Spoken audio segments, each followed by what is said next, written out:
Mahalin mo lang ako ng tapat. Iiwanan ko yung 4.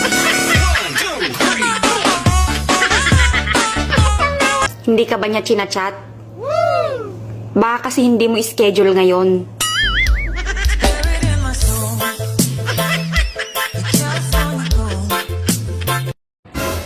Buisit na buhay to.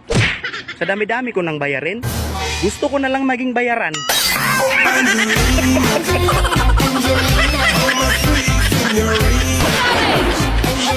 Uy, best niloloko ka lang jowa mo. Sino doon?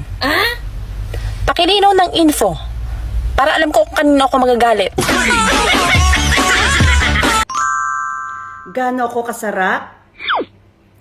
Masarap na masarap. What? Yung lamok nga, handang mamatay. Matikman lang ako. Ang aking money di ko